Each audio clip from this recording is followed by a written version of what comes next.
Right. Yeah. Hi, Tanisha. Good afternoon or good morning. Will you be turning your camera on or no? No, because I'm looking at this stuff that you sent me last night. Remember, it was like late, so you sent it this 6 o'clock this morning. It looks like so. Okay, so good morning. Hi, Tanisha. Thank you for joining me today. I'm really happy to see you, and I look forward to explaining to you how hiring a professional, knowledgeable, experienced real estate agent like myself will actually be an investment and not an expense when you decide to sell your property.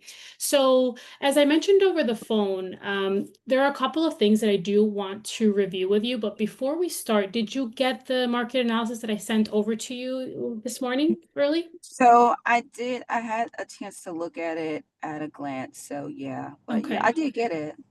Okay, perfect. And also, Tanisha, I do want to make sure you receive the listing agreement in case you decide to put me to work for you today. Did you get a chance to receive that as well? I did. Okay, perfect. And I really want to just jump right in and start the conversation. Have you heard about the National Association of Realtors at all? Have you heard about that organization? A little bit. Is that like that NAR kind of thing?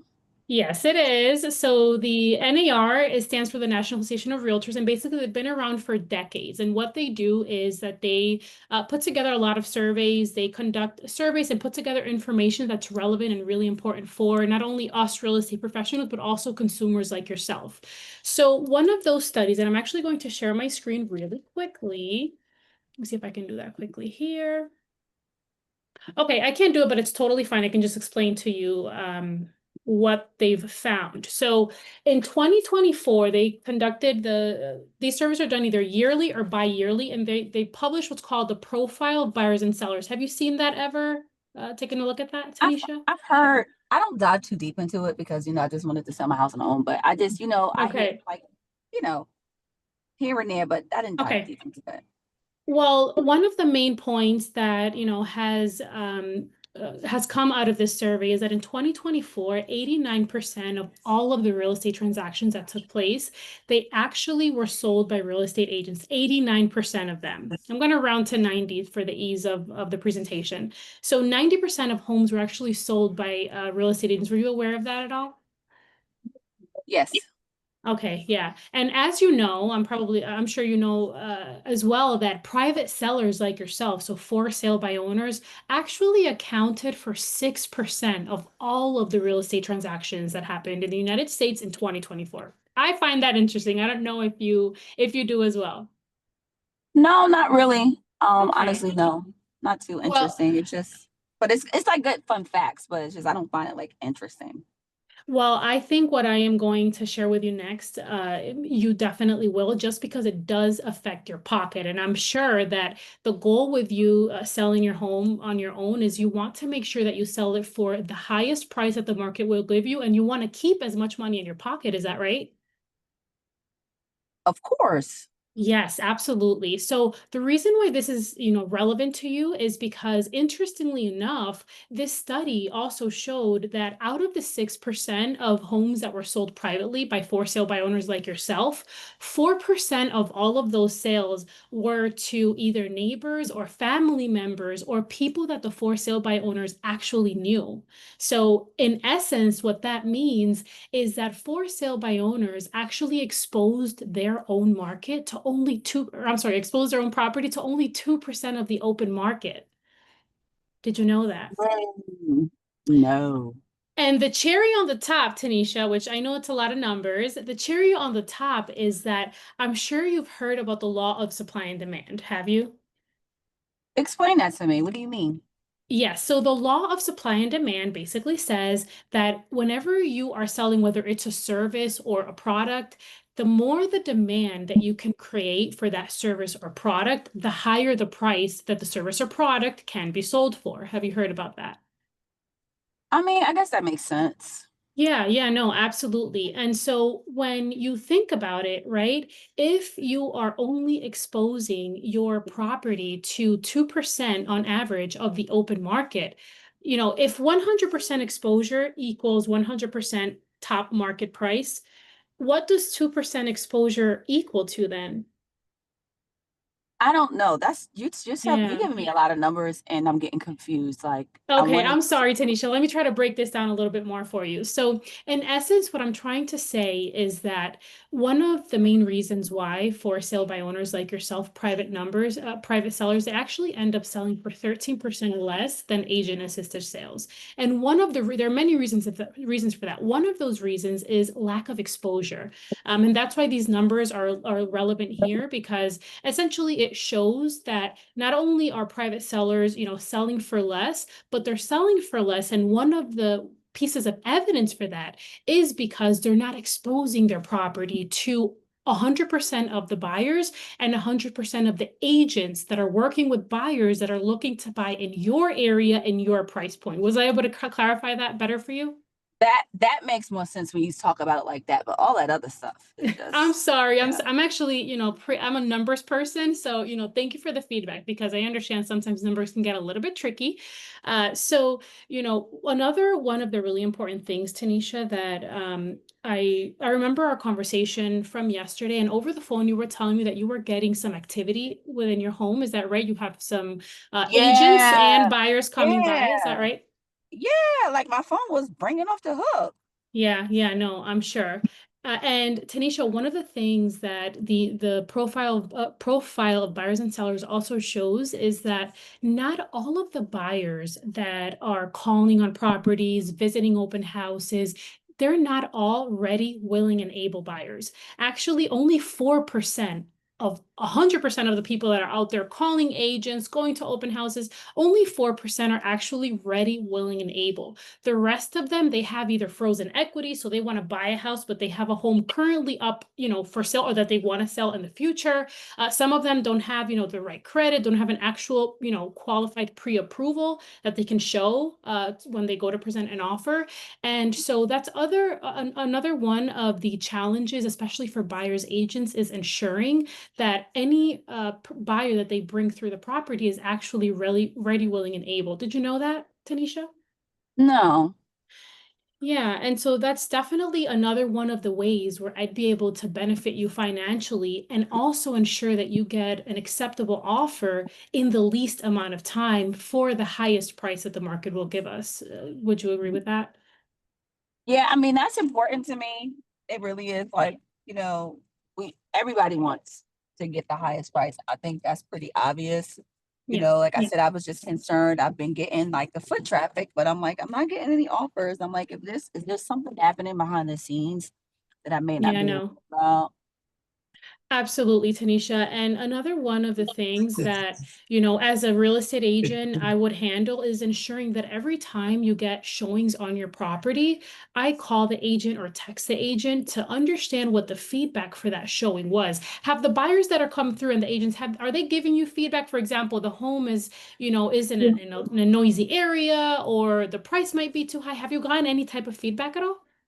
No, really, it's been good feedback. I like the house, and I'm like, Oh, oh, wow. Okay. yeah, So it's you're been just good feedback surprised. that I'm not getting an Yes. offer. Got it. No, that makes perfect sense. So, again, that's one of the things that I'd be able to help with is ensuring that we, Please fasten passenger seat belt. keep organized track of all of the traction that we're getting, within your home, to make sure we're understanding what the feedback is, because this will help us position the property in the best light possible. So, Tanisha, one last thing that I want to make sure that I deliver to you and is information about the negotiating process. So, in the negotiating process, Tanisha, not only is my job to make sure that I negotiate the highest price with the best terms for you, but in addition to that, I don't know, are you familiar with what is the next step once you have an acceptable offer and you decide to accept that offer? What happens next within the process? So yeah, so if they give me an offer and like I like the price, especially if like cash, they just need to really inspect, and then Mhm. we go to closing. Like, what else Yeah. is there to do?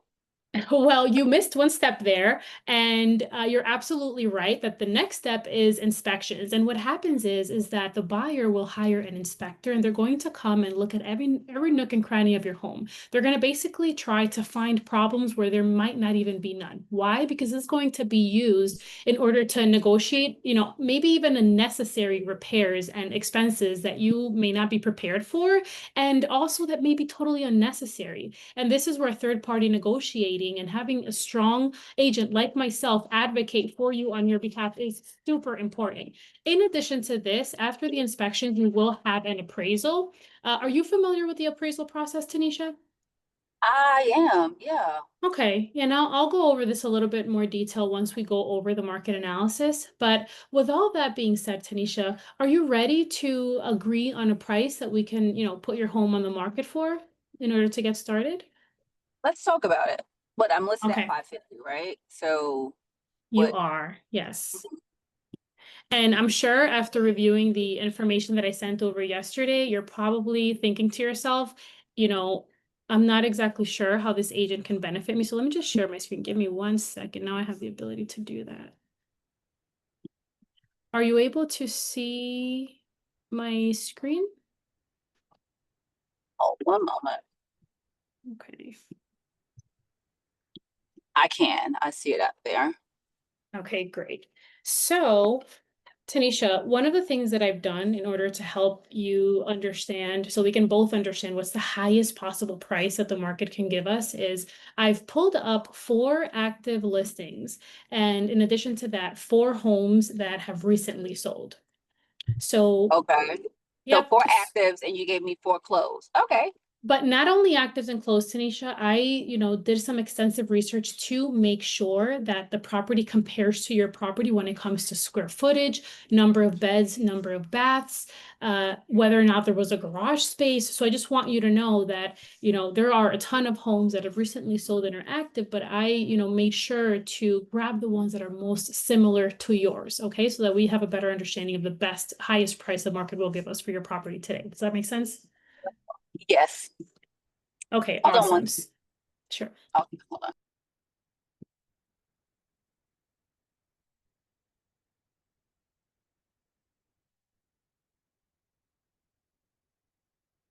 I'm Go ready ahead. when I'm you are. sorry. Yeah.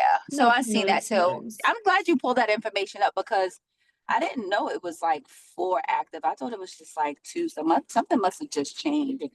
Well, I can Could answer be that for more. you. That's a really great question, Tanisha. So what happens Hmm. is that when your home uh, goes through the inspection process, as I mentioned briefly before, the next step is an appraisal, unless you get a cash buyer.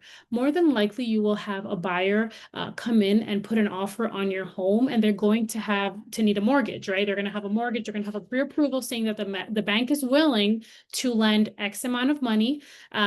However, the bank is trying to also protect themselves. So they are never going to lend more money than they deem is, appropriate. So this is where the appraisal comes in. And essentially what this boils down to is that the appraisal is going to come, they're going to take a look at your property, and then they're going to pull very similar information. They're going to take a look at actually 3 of the most recent sales and 3 of homes that are currently on the market. Guys, give me just 1 second. Let me try to get my baby out of the back. I'm so sorry. 1 second.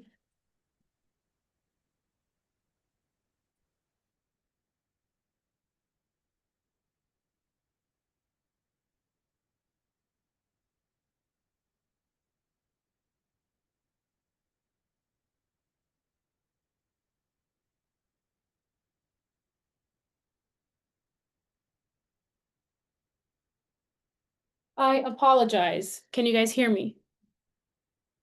I can hear you. Okay, thank you. And I'm sorry about that. Hmm. Okay, so back into the role play. So, Tanisha, as I was mentioning before, the purpose of the appraisal is to make sure that the bank is not overpaying for your home. So they're going to be looking at very similar information, essentially homes that are similar to yours that have sold in the last 6 months and that are currently active. So this is why it's really important to also take a look at this information so that we position your home in the best light so that we can sell it for top market price. Does that make sense? Yes.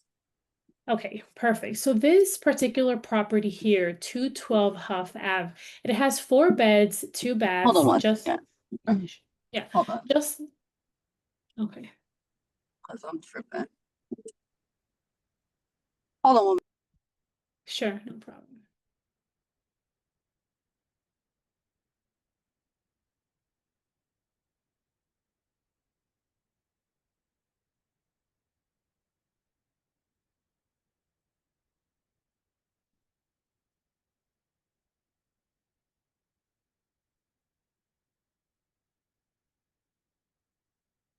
Okay, we'll get you guys up there.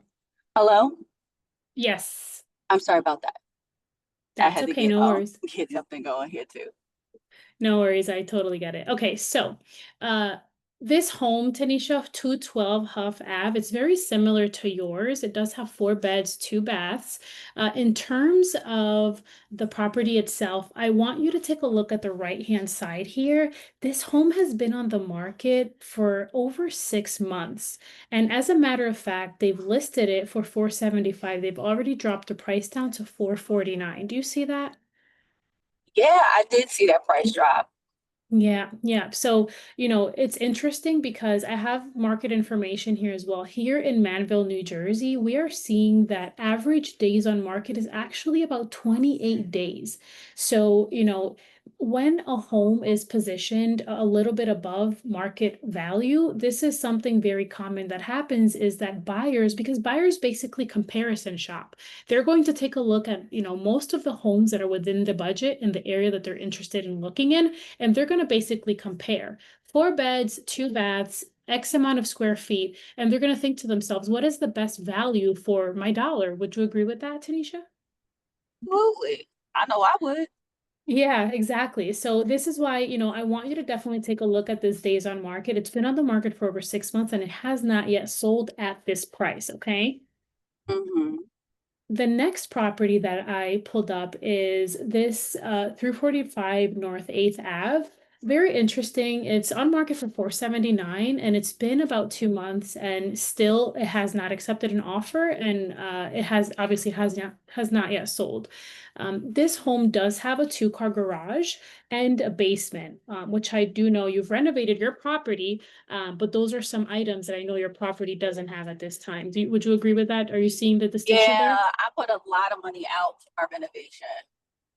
Oh, yeah, that makes perfect sense. And, when it comes to the renovations, let's take a look at another property that is also renovated and has stainless steel appliances here. So, okay, this one. Do you see I'm highlighting stainless steel appliances, luxury tile flooring that flows effortlessly into the dining and living room? Are you seeing that? Yeah. So what's interesting about this home is that after about 24 days on market, they have accepted an offer. It's still active, but attorney review is in progress. What that means is that when buyers went to see this home, which was listed at 539, they did find value in this property, and they've already accepted an offer. What's interesting about this home, they do have a 1-car garage. Which is similar to your property. And again, it is brand new. I wanted to also highlight, do you see here where it says 1,481 square feet, Tanisha? Right. So your property is about 700 square feet. So this home is almost twice as big as yours. Do you see that? Yeah, I do. Yeah, yeah. And so, with that being said, Tanisha, after looking at this information, right, and there's one additional home that is also active, very similar to yours for 555. And it's been active for almost 2 months and it has not yet received an offer or sold. Looking at this information, Tanisha, what do you think, um, you know, we should price your home at? Well, it sounds like you want me to drop the price of my home. That's pretty obvious.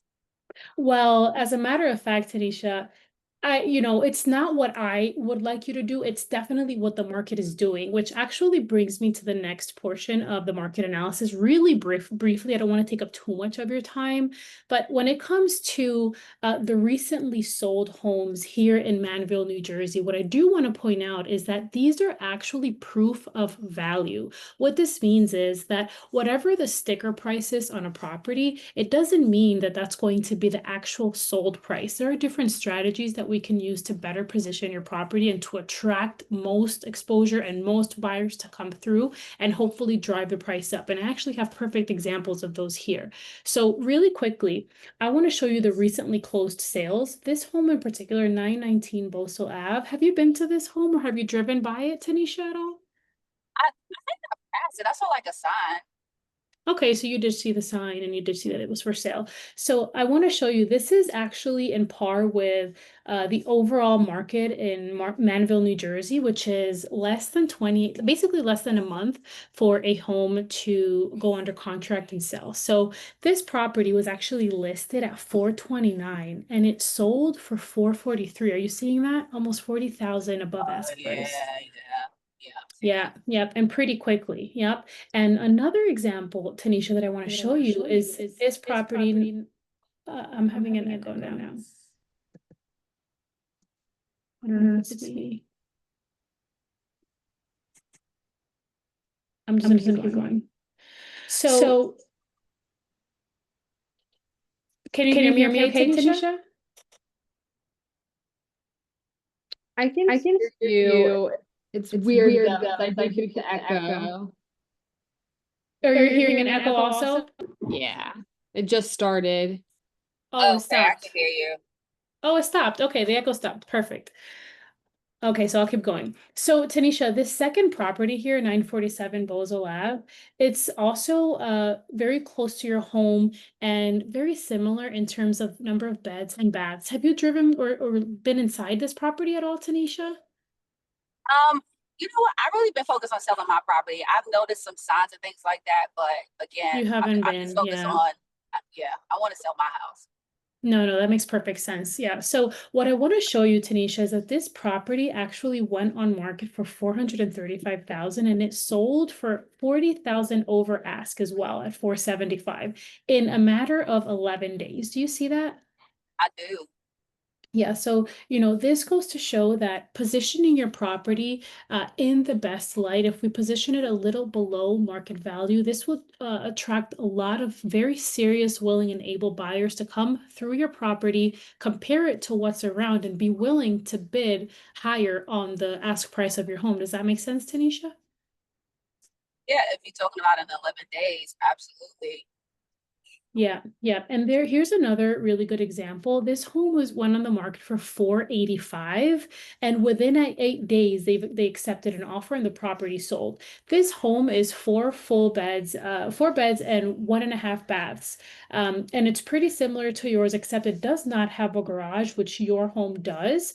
So definitely something to take into consideration. So, Tanisha, with all this information, what do you think is the best price that we can position your home at to attract the serious buyers and to attract the most exposure possible? Well, what should we do that per square footage or because you're giving me a lot of information now? Yeah, no, I understand. So there is a graph here that basically puts these homes side by side, Tanisha, and hopefully that will help us determine the best possible price that we can list your home at. So can you take a look at the information that I'm sharing now? I see the screen, I see the information going across. Yeah.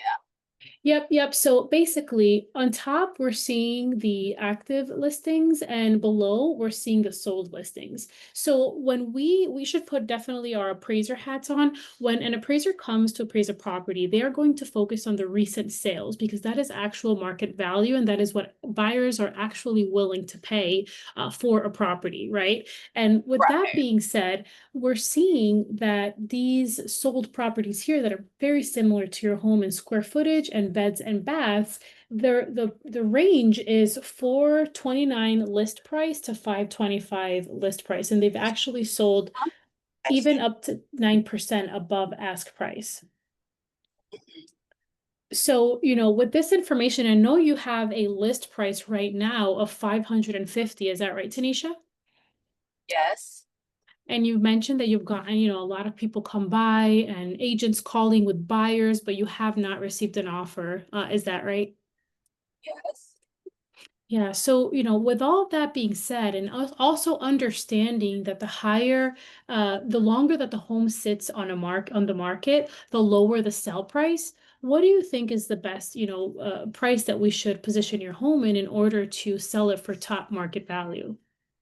545. 545. Yeah.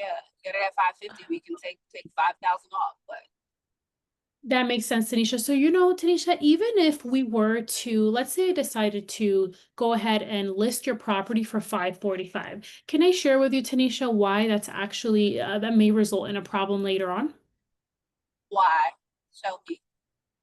Yep, the reason is, Tanisha, as I was explaining before, what happens is when you get an acceptable offer, let's say we put your home on the market, your home, you don't do anything else to the property, it's put on the market as is right now.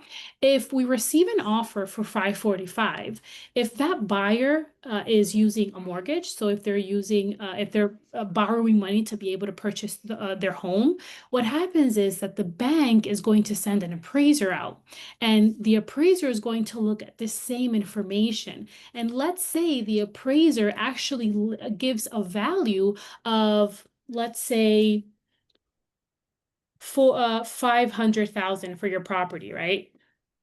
Although we have an offer for 545, what happens is that the buyer would have to come out of pocket for the difference, or the deal could fall apart and we could end up back at square one. Does that make any sense? You know what? You're absolutely right. Because that's that second phase, just again, because if I got a cash offer, that would be different. But if it doesn't appraise, then it's not going to get approved for the loan. So you're right. Absolutely. And can I share with you, Tanisha, why, a cash offer may also be not in your best interest? Why?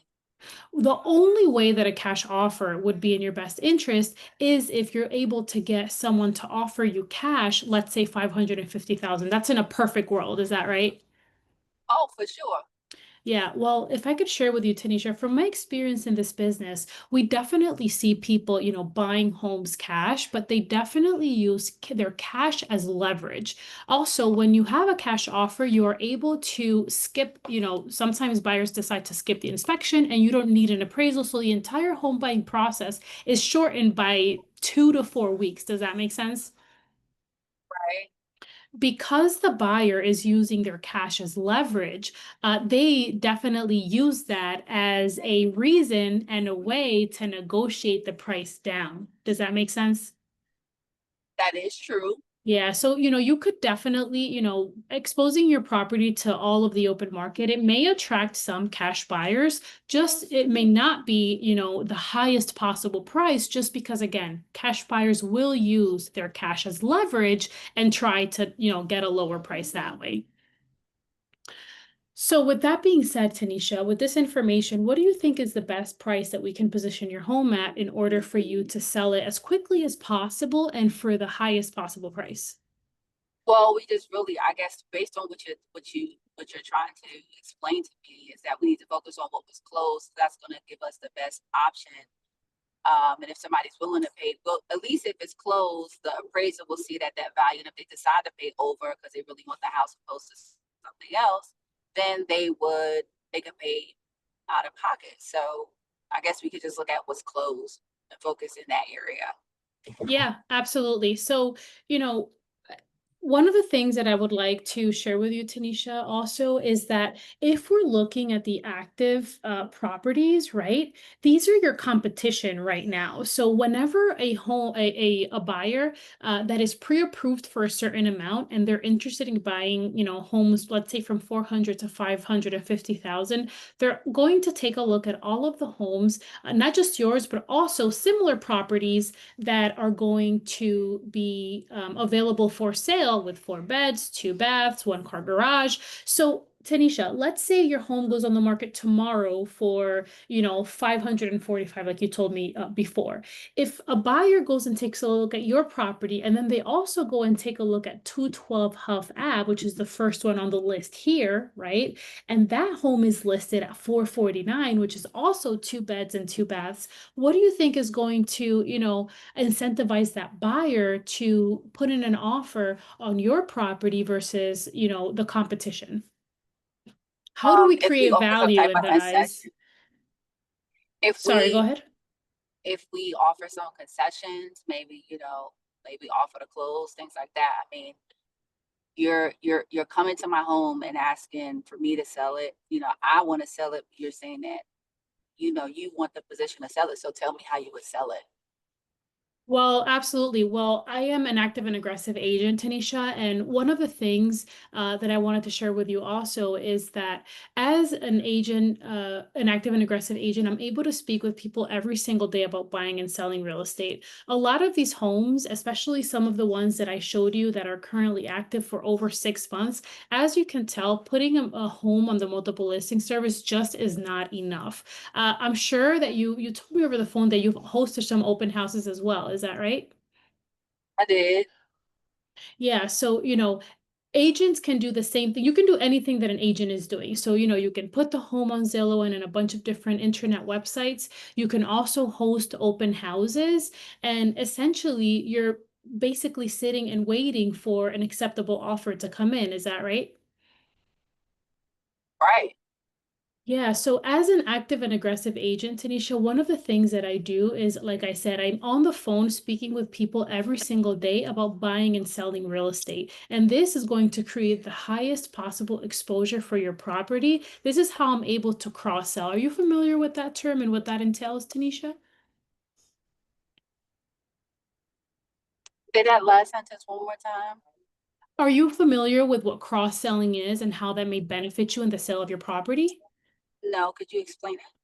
Yeah, sure. I'll quickly explain. So basically, what cross-selling means is that when I'm on the phone looking for buyers and sellers, if I have someone on the phone that's interested in buying in Manville, New Jersey, I would absolutely put them in touch with you. But not only this, since I have different listings in different areas of New Jersey, and I'm constantly calling the people around those homes that are currently up for sale, I'm able to put people together and find buyers for my properties all around New Jersey. I don't just specialize in one area. Does that make sense? Right. And basically, actively and aggressively, I'm able to find the buyer for your property. I wouldn't just take your home for sale, put it in the multiple listing service, and just sit back, hope, and pray that it sells. Does that make sense? Right. Yeah. So with all of that being said, what is the best possible price that you think we can, put on your home to get it sold quickly and for the most money possible? Let's drop it $50,000. Okay, so you are willing to put the home up on the market for 500,000? Right, because you told me I was overpriced. So is 500,000 enough for us to kind of stay and within close to range of the other properties that sold? According to the market analysis and the information that I have here, Tanisha, we could absolutely price it at 500,000. Now, is it okay? Something else that I do is every week I'm able to communicate with you via email and send you information about the amount of showings that we've had, the activity that we've had on the home, and whether or not we've gotten any acceptable offers.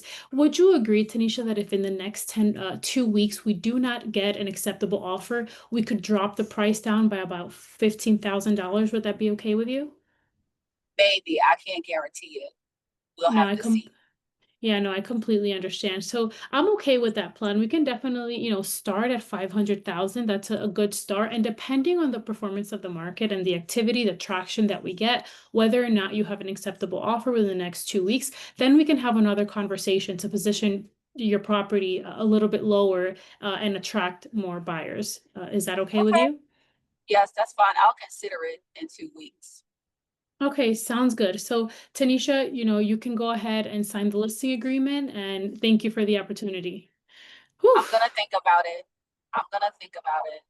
I do have the Okay. agreement. I like the number, but I'm not signing right now. Okay, so you've decided to not sign at this time, is that right? No, not at this time. I need to think about it because you gave me a lot of information. No, that makes perfect sense. And Tanisha, what is one thing that, could be improved so that you would feel comfortable moving forward with me and the sale of your home at this time? You know what? Um, you kept this to me, and you just kept giving me just all this, just too much information, and I need to make a decision now. Okay. I understand going down with the price. I get that and appraisal that, who's on the market and all. But right now, that's a big change for me from what I, thought ideally what I could do. And I need to look at my finances and look at everything that I kind of got going on before I commit, and sign you up to list me at 500. Okay, no, that makes perfect sense. So what you're saying, Tanisha, is that, your bottom line, which is the number that you absolutely need from the sale of the home, you're not confident that we could obtain that if we list your property at 500,000. Am I hearing you correctly? I don't know what you could do. I don't know what you could do. I just know that I need to sell my house, and I just did some renovations, and that $50,000 that I had in my mind is not what I have. It's not going to be what I can do at this moment, and I need time to think about it. No, So that makes perfect sense, Tanisha. And that you said was valid. Like, it made sense about, okay, it was really selling, but I really need to think about it. Like, if this just makes sense for me, I need to think. no, that makes perfect sense, Tanisha. And one of the things that's also really important that I should have mentioned before is that the same way that you're checking to see if it makes sense for you to hire me as your agent, absolutely, I would need to make sure that it makes sense for me to work with you. And the reason I say that is because I would never want to overpromise and underdeliver. So basically what that means, Tanisha, is that any agent can take your home at a higher price and basically, sell you a dream that it's possible that we could get 550 It's for not your about home. the price. It's not about the price, because it's obvious that I need to sell it at a lower Okay. price. You gave me the information for it, right? Right. So I'm sorry, what's So it about? so I just need to think about it, You need to think about because it. I have Okay. one plan and now my plan needs to change. I need to think about this. Okay. No, that makes perfect sense. All right. So, I'll follow up with you, Tanisha. If you have any questions, you know how to reach me. And I'll definitely give you a call back in the next couple of days to see where your mind is at and to see if you've decided to move forward. Does that sound good? That's fine. Thank you. Really, really, really good. It was tough, but it was good. Okay. So let's go into the feedback. I'm going to start with Tanisha first because I want to know why you didn't give her the appointment. I mean, the listing. You know what? Honestly, and this is like from agent to agent. Like, of course, it is agent to agent. So one of the reasons why I didn't give her the deal is multiple reasons, and it had a lot to do with my personality. So, she like two things I was feeling when I was talking to you, and it could be a little bit of nervousness. But one of the things I was feeling when you was talking to me, like, you kept saying my name, and you kept saying, like, you was almost making me feel like I was slow. Honestly, you was like, Okay. you understand that, Tanisha? So, Tanisha, it's just, you just kept telling me my name. I feel like you had a lot of opportunity to close, like soft close a little bit in the beginning. So when you first gave the information, you was like, did you get the listing agreement? And I was like, oh, okay. Oh yeah, I got it. So that was the first thing to let me know that I was serious. But I feel like it was a little bit of over explaining and it was just too much. Like, you was giving me too much of the type of person I am. I like straight to the point, because I've been to, and you was like, I'm an aggressive and active agent. And I'm like, well, I don't feel like you're being aggressive with me. Like, I don't feel like you're selling me. I just feel like you're giving me numbers and you just confuse me. It was just a lot. And from my personality, but I don't, and everybody kept saying, you're giving me too many numbers. Like, you didn't break it down in layman's term or ask me, well, Tanisha, do you want me to explain it to you this way or that way? I like how you had the sold deals. I like how you you know, you was bringing it. And then when, to me, it was just like, I had 550 and you was like, so what do you want to do? What do you want to do? I just feel like you could have picked up on my personality and shift a little bit better with making it simple. And what was your plan? Because I said, well, you said you could sell my house. What's your plan to sell my house? I felt like you was trying to, I feel like as a for sale by owner, I was talking about how I was going to sell my house, but you didn't give me a plan on how you was going to do it different than I did it. You just kept giving me numbers about dropping my price, and I didn't hear a plan. Tanisha, this is what I would do based on the numbers that I have, this, that, and the third. You kept you just was giving me a lot of information, and it just got, and you kept, when you was because you was giving me so much information, you kept saying Tanisha, you kept saying my name to make sure I was understanding you, and that was a cue of you're giving me a lot of information. If that makes sense. That makes sense. Yeah, thank you for the feedback. I think I was, you know, focusing so much on the for sale by owner presentation that honestly, I almost even forgot to go into detail about my marketing plan. So that makes sense. Yeah, I think it would have. Like your plan was for me, yeah, and I was just like, you know, in my mind, that the house is listed. What are you going to do to get my house? No, that makes perfect sense. Because I don't know.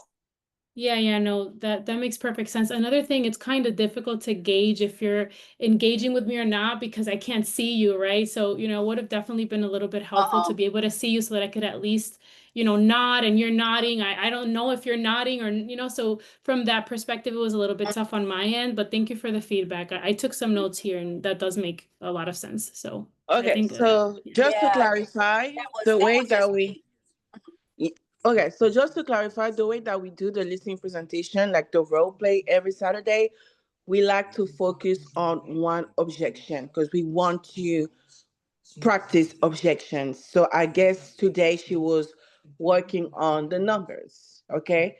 So, and then next Saturday, she can work on how to deliver her marketing strategy. Because if we have to do the marketing strategy, the numbers, we're going to get out of here by 12. I'm joking, but like 11. So we just assume that, okay, she already presented the marketing. So let's focus on how she deliver the CMA and how she, how I say that, and she's going to close your conversion to drop the price. However, I did agree with Tanisha about it was a lot of information, okay? But it's not a bad thing. It's really not a bad thing. You just have to study who's in front of you. Is this person straightforward? Like Tanisha, she's straightforward. Like just go to the point, like, you know, say something so I can sign. But some people also do appreciate all of those details. They feel like you sound so smart, like you know what you're doing. Okay.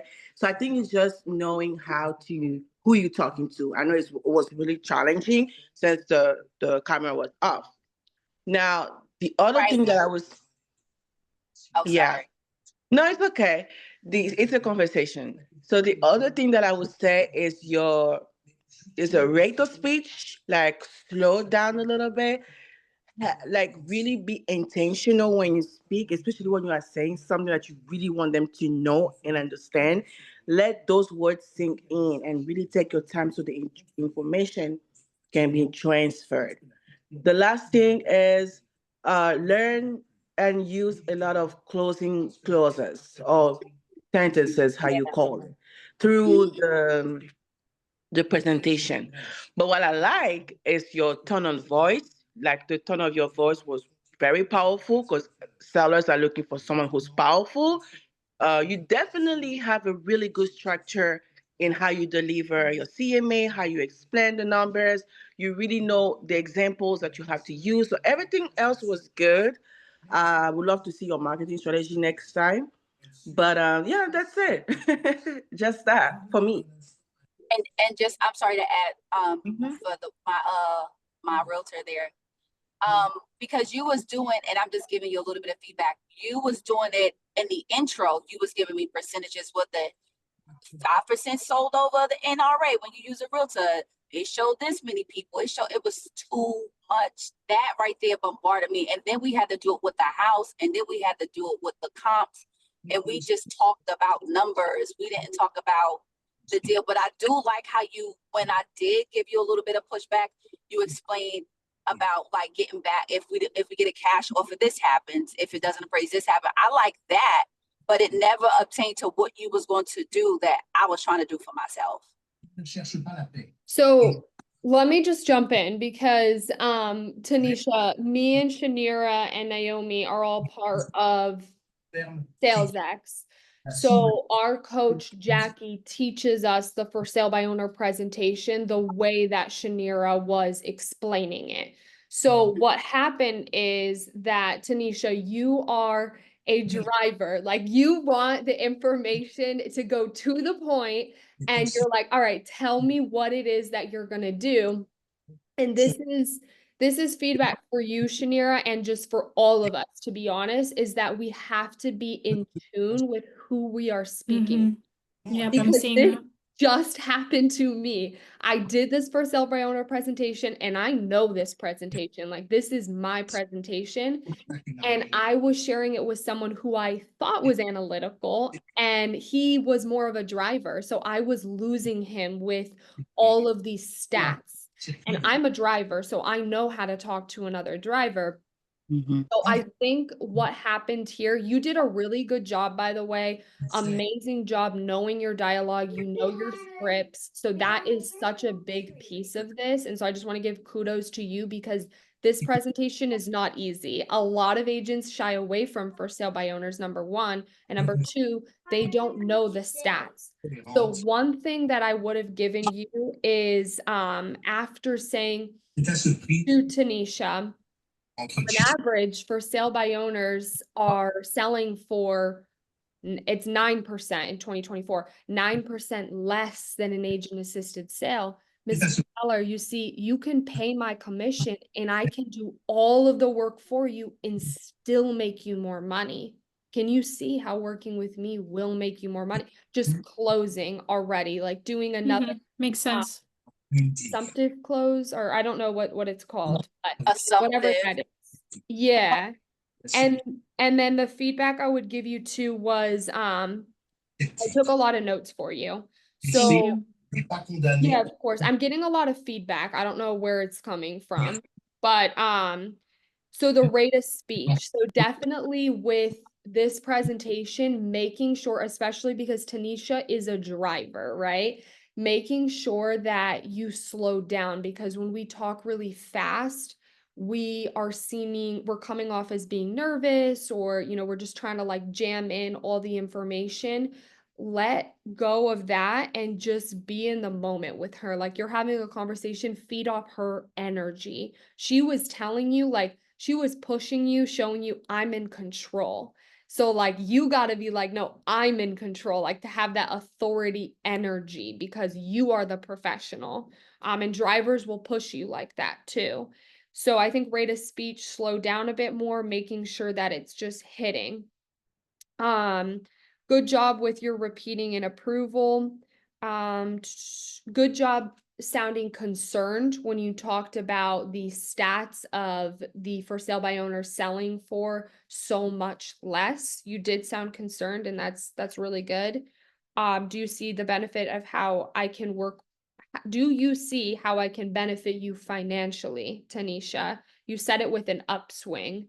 So you got to make sure that you use a downswing there to sound confident and in control. It's not, hold on, I wrote down, it's not what I want. Oh, I think this is what you did well when you were explaining the market analysis. It's not what I want you to price the house at. It's what the market is telling us. Oh, that was good, the way you delivered that. And I just wrote that down because I got to have a price reduction conversation. And I'm like, I'm definitely using that. That was good. I like that one. That was real good. She had a That couple was of little really notes, but that good. one, I was like, oh, okay. Yep. That was good. Yep. And you said it with authority too.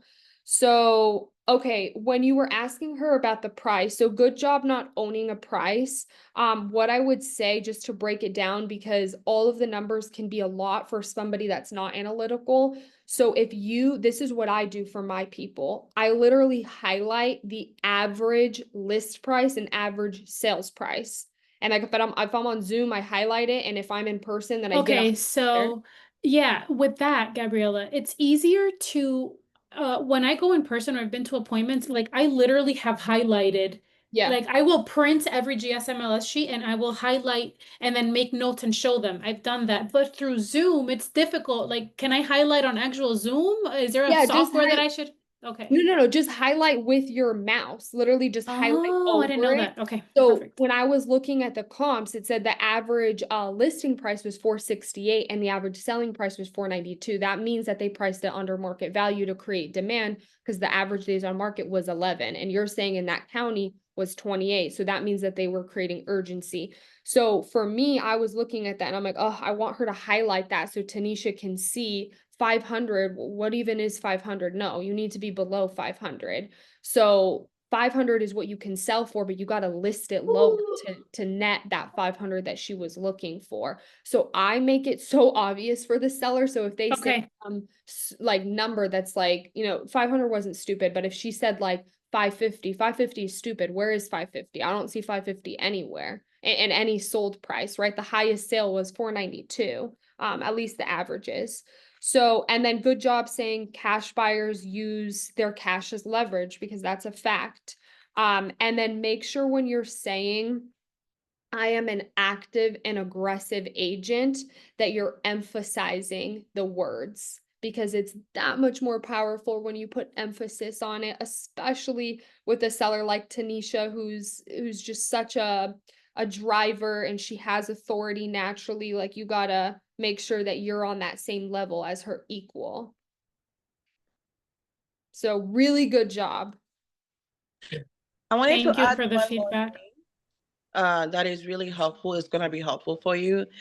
When a seller says, oh, I'm going to think about it, basically what they are saying, they're not convinced. Like, so what I would suggest you do is ask the seller where, like, ask them, hey, did I lose you somewhere in the conversation? Is there something that I need to go back and explain? Or you can ask her, is there something particular that you would like to think about so I can make sure we go back over it and maybe you have time to think about it. So like keep on pushing. It's still an objection. Um, and maybe, go back to the script book and see how to handle that specific objection. Yeah, because Thank you. that's not even an objection. That's just a smoke screen. They're telling you, I don't want to tell you what my real objection is. Mhm. That's what I Yeah. want to think about it means. That's really what it means. Mhm. You got to find what is it that she has to think about. Makes Mhm. sense. Yep, makes sense. Okay. Let's think together here and figure out. Yeah. All right. Shanira, do you I think you are the host, so maybe you have the video with you once we log out. So if you can send that to me, that would be great. Oh, so I'm gonna get a link with the recording. Is that what you're saying? I think so, and I hope so. Okay.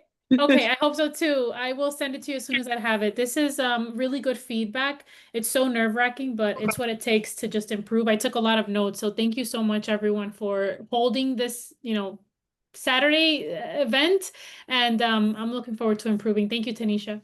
You're more Amazing. than And welcome. And Tanisha, next time I was driving, that's why I didn't have my screen on. I apologize, guys. So No I worries. was I was gonna say, Tanisha, good job being a hard seller too, because we know right now that me and Naomi talk about this. Like, we don't want to practice being easy on each other because it's not going to get us better. Like, the market is shifting, like it's getting harder. I don't know, at least in my market it is. And so practicing with hard sellers that, I've spoken to real sellers that are just the way that Tanisha is. So I think good job pushing each other too. Yep.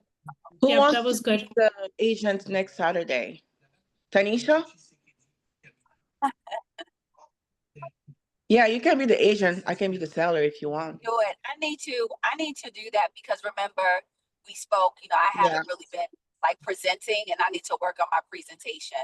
Okay. So I'll put that. I'm gonna do it with the current listing that I'll do it. That's fine. Copy. Okay. Perfect. Well, I'm looking forward to it next Saturday. All right. Thank you. Thank Bye. you so much, everyone. Have a Okay. great day. Good job, ladies. Okay, bye. Bye. Bye.